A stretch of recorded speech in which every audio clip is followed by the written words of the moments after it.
Hi, all. Welcome to our second episode of Touchpoints. We've invited one of our AI Media Group clients, Michael Stutts, who's the CMO of Azamara Cruises. Stay tuned to listen to the episode. So this is our second episode of Touchpoints.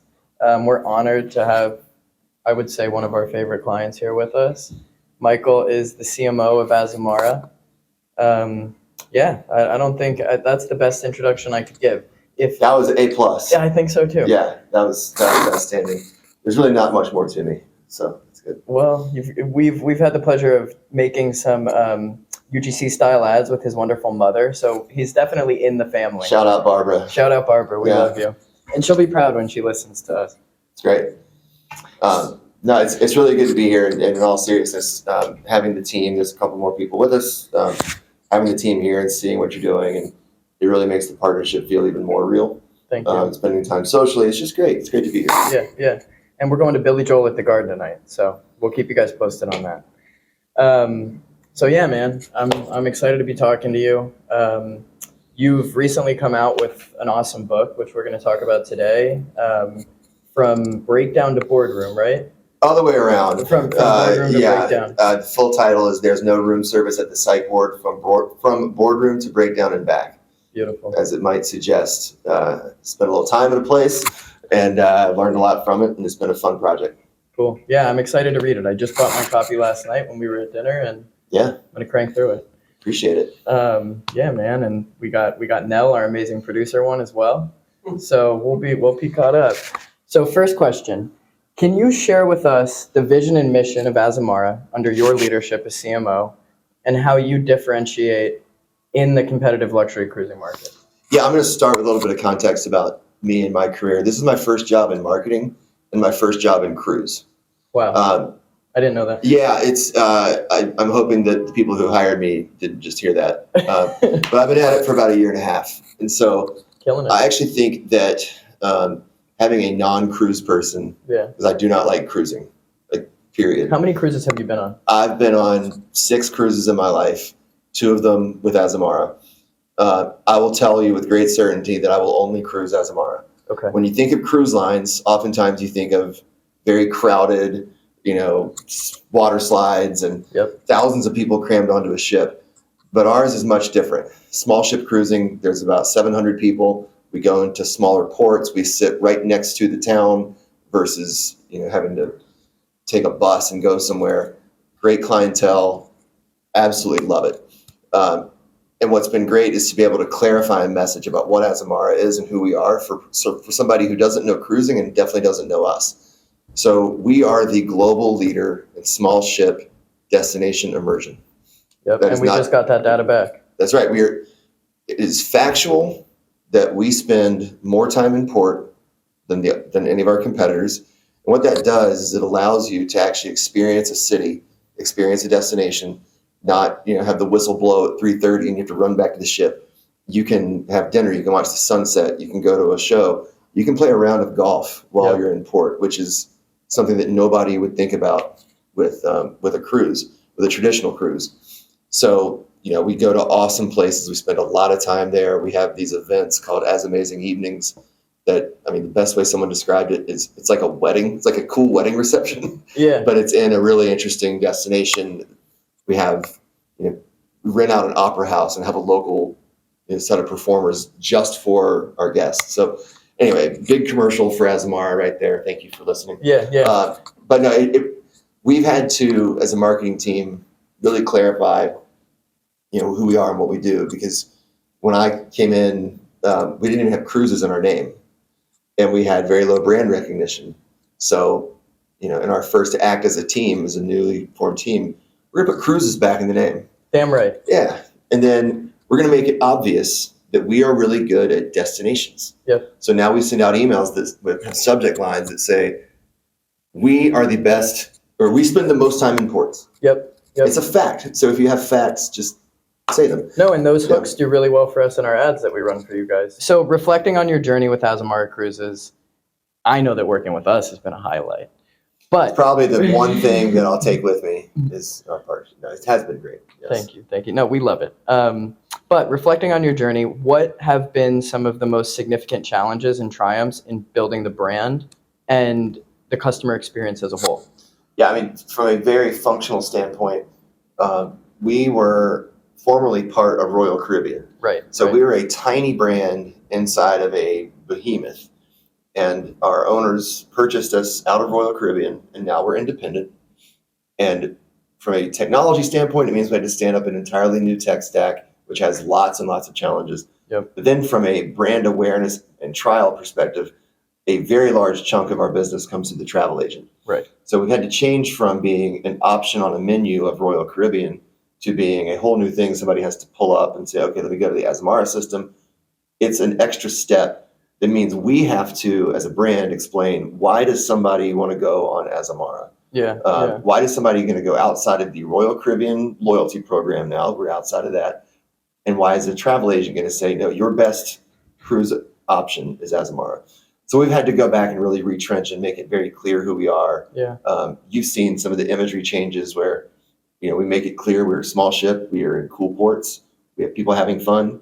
What I say is there's no room to be cute. Yeah. When you're a low awareness brand that's fighting to take share, you got to be pretty direct. And the great news is we have so many things to be direct and positive about. Yeah, great value props. It's an amazing value proposition. Yeah. It's like I said, the most time in port.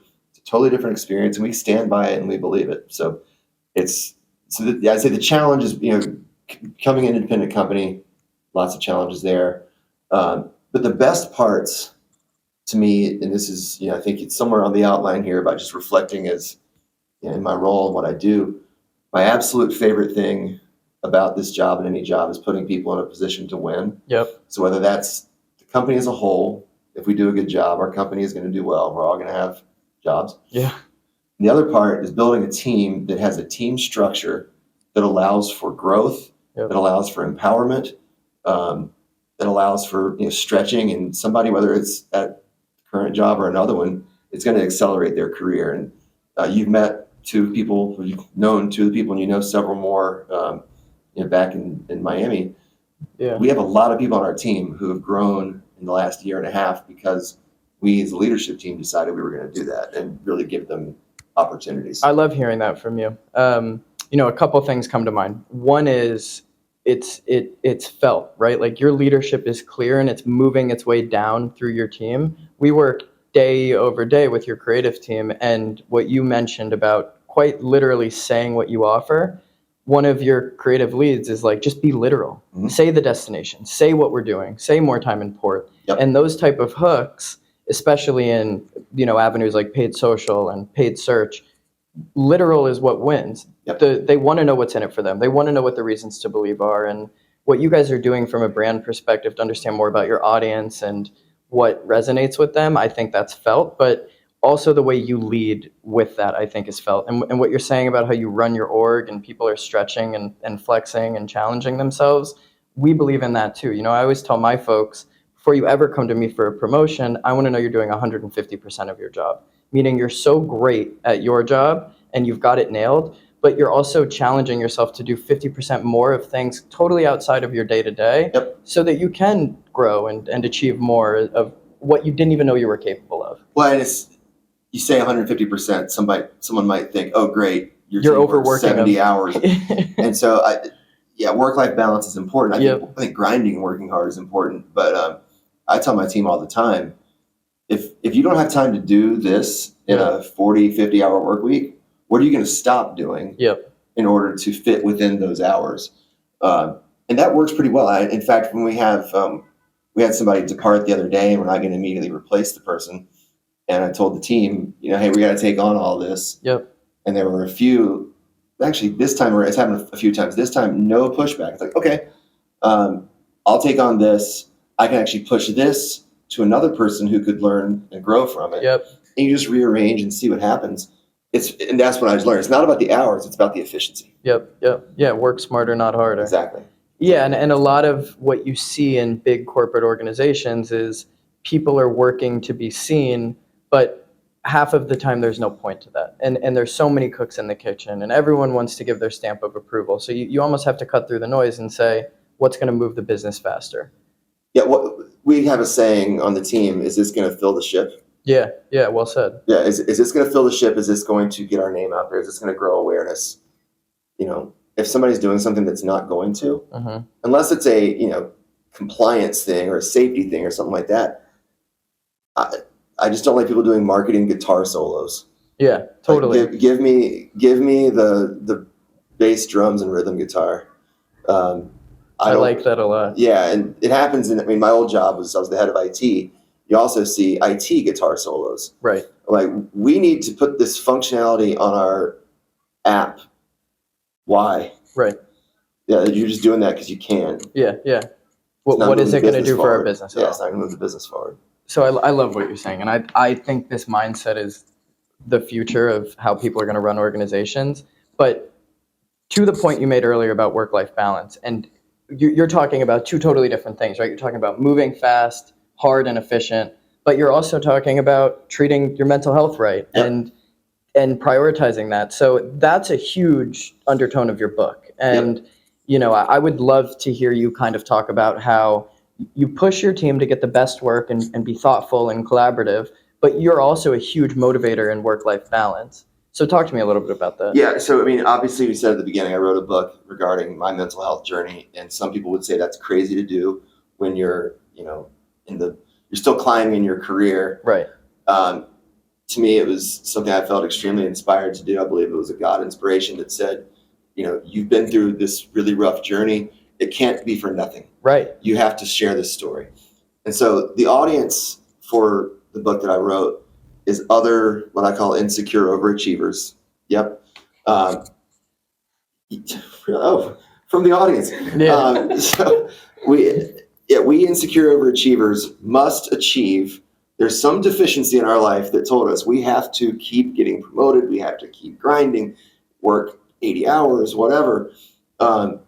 When in fact, there's something just deep down that it's an itch that you're never going to scratch by doing all that stuff. So I spent 35 years ignoring some childhood experiences where I did have pretty severe, anxious, irrational moments. And I never really got down to why. Yep. And it came to a head a couple of years ago. And I had a very severe break with reality. And I was very fortunate that I had a family that supported me, and I had, frankly, the resources to take some time off of work and go to a place and really, dig in on why all of this happens to me. And the short answer is part of it's brain chemistry. Yeah. And part of it is life is hard. Yep. And I didn't have the courage to face the problems until it got too late. Yeah. It was never too late unless, but now my perspective on life and career and everything is different. It doesn't mean that I think that life is puppies and rainbows. Right. And if you just meditate and if you, say it's okay not to be okay, everything's going to be great. No, life is hard. It's always going to be hard. And if you don't have some anxiety, if you don't have some stress, you're probably not doing it right. Yeah. But there are ways to manage it. And the way that it comes to life, I think, with our team is setting proper expectations. Yep. Being clear, open, and honest about feedback, about what went right, what went wrong. You don't leave anybody guessing where they stand. And so much of my life, has to do with my deeper family stuff, is I never knew where I stood in the eyes of others. So I make it a big point to, that either of them in the other room will tell you. I'll tell them, your slide you made me weep with joy, or like, you really messed up that meeting, and here's how you're going to do it better next time. I'm going to give you a chance to do it next time. When you speak about this, like, I get chills. You pull at my heartstrings. It's not something I've ever talked about, and I can't believe I'm doing it on a podcast. But early in my career, I moved to New York to build myself up in advertising. I was working on some big accounts in Colorado on Under Armour, and I thought I was a young hotshot. And I moved here, and I got a job at Twitter. 6 months in, I realized I absolutely hated it. I hated the culture. I hated the tech world. And I tried to stick it out. You didn't have enough vests, did you? I had a Patagonia with my Twitter handle on it. My father wears it now. I don't wear it. That is tremendously 2012 of you. It was so 2012. This was in 2017. Okay, yeah. So you're a little behind the time. But I'm with you, man. I went on a short-term leave of absence. I took advantage of that benefit at a tech company. And ever since then, my career has been skyrocketing because I gained my confidence again. I said, here's an environment I don't like. Here is a type of culture I don't like. It might be for 99% of people, free lunches, whatever you want to How call about it. the beanbag chairs? I mean, those are pretty sweet. I'm not a beanbag chair guy. I never have been. I'm a big fluffy L couch type of guy. We didn't have enough of those. That's another complaint I have about Twitter. I Um, love a fluffy L couch. I like to jump on it. But no, anyways, like hearing someone like you with so much credibility, who's so kind and thoughtful and caring, but a great leader, speak about this. We need to normalize this conversation because it is something that so many people in our industry go through. And I think what you said is right. It's this crowd. I think that the world has gotten much more open to mental health, and that's great. There's lots of examples and leaders, but has it gotten to corner offices? Has it gotten Right. to, Harvard Business School? I don't know. And I think there's people who just, like me, never wanted to show the weakness because they were going to get promoted to partner at the consulting firm, Right, or what have you. and look at you now. Not a partner at a consulting firm, but I was at one time. Yeah, So, but you're working. But I'm hanging out with you. Yeah, And we're doing great things together. yeah. Love our partnership, and I would be remiss if I didn't say that what really impresses me about the work y'all do is you actually get to know our business. Yeah. You understand our priorities. You're not doing marketing guitar solos, digital guitar solos. We were sitting in there looking at different creative and saying like, that doesn't fit with us trying to be a destination focused cruise line. Right. You're not trying to push us in a direction that is not on brand. Totally. So I really appreciate that about working with you guys because it can be tough. Digital marketing-y types can be a little out there. Yeah, we can be really vesty ourselves. Can be very vesty. Yeah. Well, like I said, this is my first experience in a marketing job, and it's weirdly similar to my last job in IT, where you think of IT and you think, well, this is just science. These are machines. Yep. Think of marketing, and it's it's all very like creative and art, interesting. Turns out that IT is also art. And there are people who have as much emotional investment in a creative language of technology as they do in marketing, which is the creative language of demand generation. You've described yourself as being an objectively successful, insecure overachiever.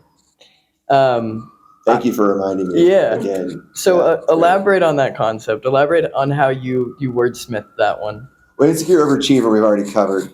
Objectively successful means that at one point in my life, it was very important to me that it said managing director and partner, that it said, this fancy consulting firm, this fancy MBA school.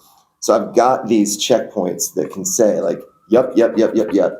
If anybody wants to doubt me, well, look, I did this. Turned out that none of that really mattered all that much. I mean, I love that I did all of it because it put me in a position to do things like we're doing now.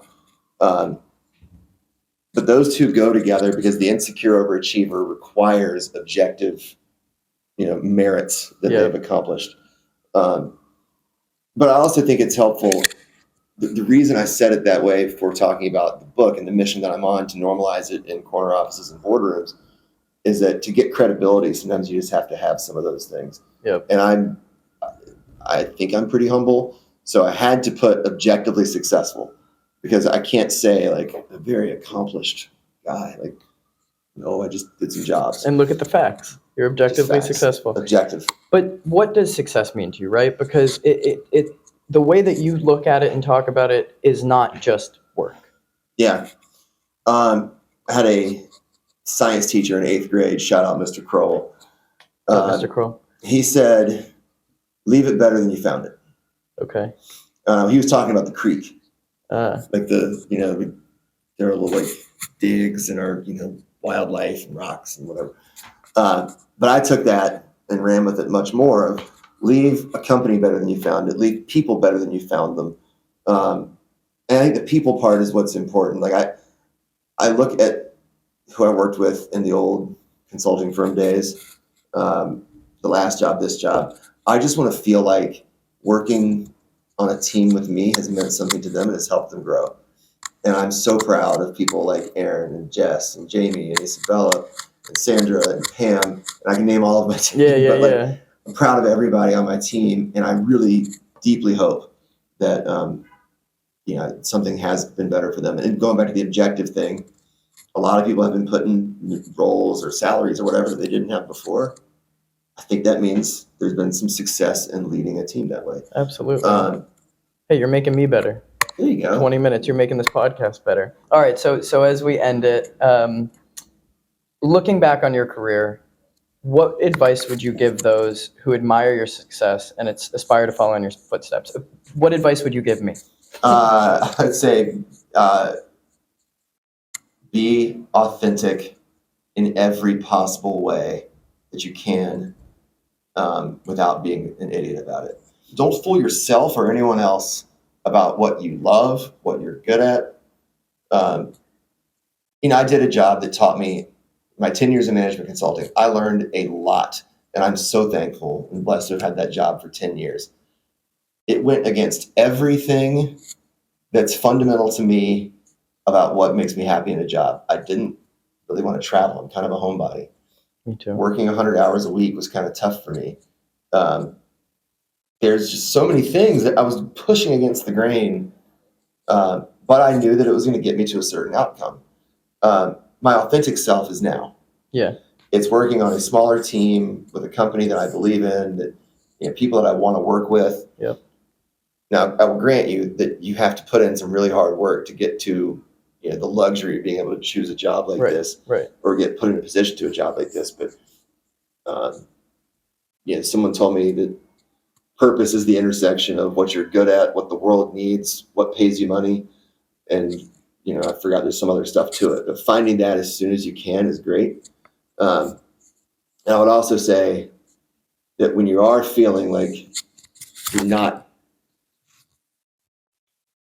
your mental health is going this way, your career is going this way, you need to find that bridge. And I'm not saying get off the high-speed train to success. I'm saying find some ways, some small things you can do to manage it. And again, another podcast, another day. I've got a lot of things, but my favorite one, my favorite technique is talk to yourself like you would talk to a friend. I love it. So if someone walked out of a meeting, let's say you and your coworker are in a pitch somewhere or whatever, and your friend goofs up one slide. Yep. And there was a typo on that. That stinks. What would you say to them? You'd say, yeah, that's a bummer. I'm sure nobody noticed it. Yep. It's not a big deal. Nobody's talking about it, and life moves on. What you might say to yourself is, my career is over. Yep. Everything has gone wrong. They're gonna be talking about this for years. Okay, where's the gap there? Yeah. Talk to yourself like you talk to a friend. That's usually the case. I'm always telling people the world and other people are never going to advocate for you the same way that you can advocate for yourself. Do not beat yourself down. Well, let me flip it also. So shame and guilt's a big part of my self and my journey, whatever. The best thing anybody ever told me regarding shame and guilt, the difference, by the way, guilt is specific regret for something that you actually did. Shame is the perceived feeling that people are talking about you and people know what you did, and they're never going to let that go. Yeah. Nobody's thinking about you as much as you're thinking about yourself. Right. You're not that interesting. That's what my therapist tells me. Yeah. You are not that interesting. That has helped me immensely because, people who end up places like I did, you don't do that without going through some pretty low moments. Yeah. And have some things you're really embarrassed about and ashamed of. But yeah, once somebody told me nobody cares, you're not that interesting, burden released. Right. Yeah. There's something about surrendering to that feels really good. Yeah. You're an inspiration, man. You really are. And I feel lucky I get to sit with you. I feel lucky I get to learn from you. And honestly, we're always growing, right? So I feel lucky I get to grow with you and grow this business together and do some great things. So thank you so much for coming on. No, likewise. I love working with you guys, and we're on our way to doing great things. Yeah. And we're in a New York state of mind, and we didn't start the fire. All the Billy Joel songs. Can't wait to rock it. I'm so excited to hang with you tonight. It'll be great.